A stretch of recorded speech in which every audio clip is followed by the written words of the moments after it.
હર હર મહાદેવ, જય દ્વારિકાધીશ।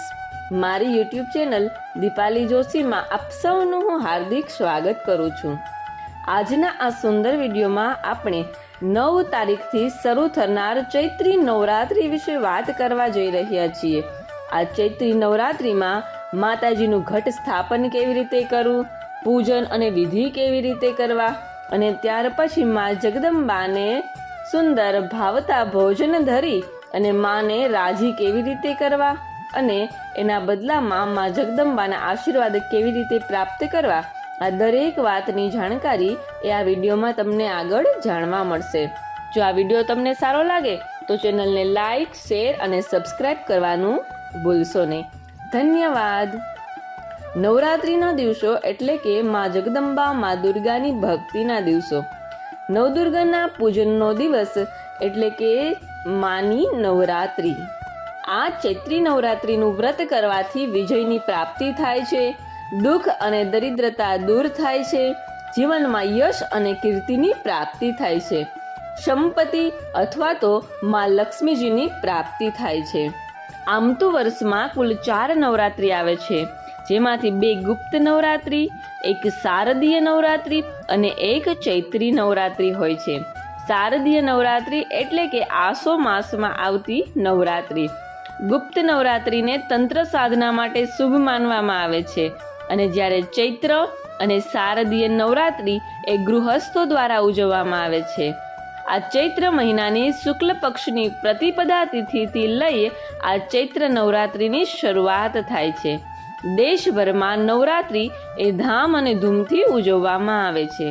9 દિવસ સુધી ચાલનારા આ તહેવારમાં દેવી દુર્ગાના 9 સ્વરૂપોનું પૂજન એ વિધિપૂર્વક કરવામાં આવે છે। ચૈત્ર મહિનાની અને શારદીય નવરાત્રિ બંનેમાં મા દુર્ગાની પૂજા કરવામાં આવે છે, ઘટ સ્થાપન કરવામાં આવે છે, અખંડ જ્યોત કરવામાં આવે છે, કુંભ સ્થાપન કરે અને માની ભક્તિ કરે અને હોમ હવન પણ કરી શકાય છે। નવરાત્રિમાં નવદુર્ગાના 9 સ્વરૂપોનું પૂજન કરવામાં આવે છે અને ઘણા લોકો આ દિવસોમાં મા અંબા એટલે કે અંબાજીનું પૂજન પણ કરે છે।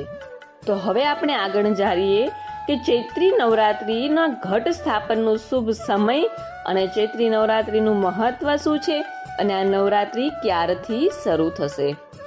ચૈત્ર મહિનાની પ્રતિપદા તિથિથી લઈ એટલે કે 8 એપ્રિલ 2024ના રોજ રાત્રે 11:50 થી નવરાત્રિની શરૂઆત થશે, એટલે આ તિથિ એ 9 એપ્રિલના રોજ રાત્રે 8:30 વાગ્યે સમાપ્ત થઈ જશે। એથી ચૈત્રી નવરાત્રિની શરૂઆત એ 9મી એપ્રિલ 2024થી શરૂ થઈ રહી છે અને એ નવરાત્રિ એ 18મી એપ્રિલે સમાપ્ત થશે।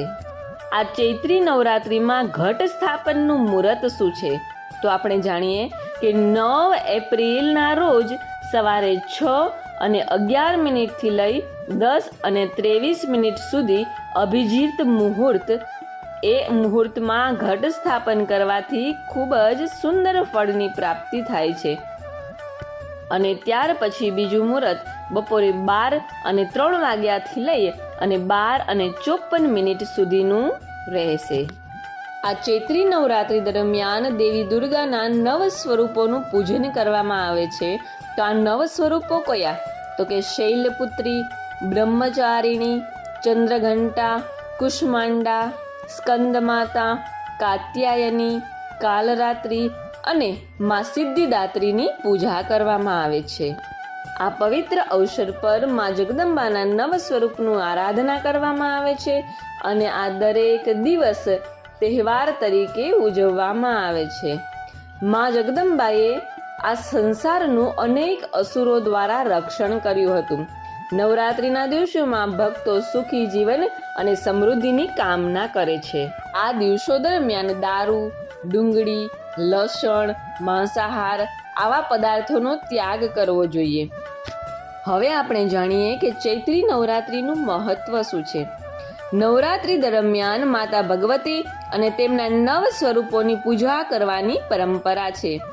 દેવી માતાની યોગ્ય રીતે પૂજા કરવાથી અને વ્રત રાખવાથી ભક્તને દરેક મુશ્કેલીમાંથી મુક્તિ મળે છે અને સુખ અને સમૃદ્ધિની પ્રાપ્તિ થાય છે. તેની સાથે ઘરમાં હંમેશા સુખ અને શાંતિ બની રહે છે. આ વર્ષે ચૈત્ર નવરાત્રિના દિવસે મા દુર્ગા એક ઘોડા પર સવાર થઈ અને આવનાર છે. એ વાતની જાણ કરીએ કે માતાના વાહનની પસંદગી દિવસના હિસાબે કરવામાં આવે છે. આ વર્ષે ચૈત્રી નવરાત્રિ મંગળવારથી શરૂ થઈ રહી છે, એટલે મા દુર્ગાનું ઘોડા ઉપર અસવાર થઈ અને આવવાનું આમંત્રણ છે. ઘોડા પર સવારી કરવી એટલે કે સત્તામાં પરિવર્તન, અને આનાથી ભક્તોને તેમના જીવનમાં આવનારી દરેક પરેશાનીઓમાંથી મુક્તિ મળશે. નવરાત્રિમાં ઘટ સ્થાપનની વિધિ કેવી રીતે કરવી અને એનું મુહૂર્ત શું છે? તો કે 9 તારીખે શરૂ થનાર નવરાત્રિમાં ઘટ સ્થાપન માટેનું શુભ મુહૂર્ત જોવું ને એ ખૂબ જ અગત્યનું છે. ઘટ સ્થાપના એ પ્રથમ નોરતે કરવાનું હોય છે.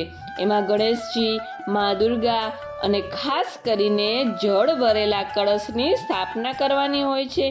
તો આ ઘટ સ્થાપન કેવી રીતે કરવું અને એની વિધિ શું હોય એ જાણી લઈએ. સૌપ્રથમ ઘટ સ્થાપન કરવાનું મુહૂર્ત એ 9 એપ્રિલના રોજ સવારે 6:11 થી લઈ અને 10:23 સુધી અભિજીત મુહૂર્ત છે. અને ત્યાર પછી બપોરે 12:03 થી લઈ 12:54 સુધી આ બીજું મુહૂર્ત પણ સારું છે. પ્રથમ દિવસે કલશની સ્થાપના કરી અને મા દુર્ગાનું આવાહન કરવાનું હોય છે. ઘટ સ્થાપન કરી અને મા દુર્ગાની આરતી, પૂજા, અર્ચના અને મા જગદંબાને ભોગ ધરાવી અને બંને ટાઈમ આરતી કરી અને બંને એટલી સેવા અને પૂજા કરવી જોઈએ. કંઈ પણ ન આવડે તો મા સમક્ષ 2 હાથ જોડી અને જે કંઈ આવડે એ માના નામ લેવા જોઈએ, અથવા તો માની આજીજી અને વિનંતી કરી આ 9 દિવસો સુંદર અને વ્યવસ્થિત રીતે વીતે એવા મા પાસે આશીર્વાદની માંગણી કરવી જોઈએ. જો આ વિડીયો તમને સારો લાગે તો ચેનલને લાઈક, શેર અને સબસ્ક્રાઈબ કરવાનું ભૂલશો નહીં. ધન્યવાદ.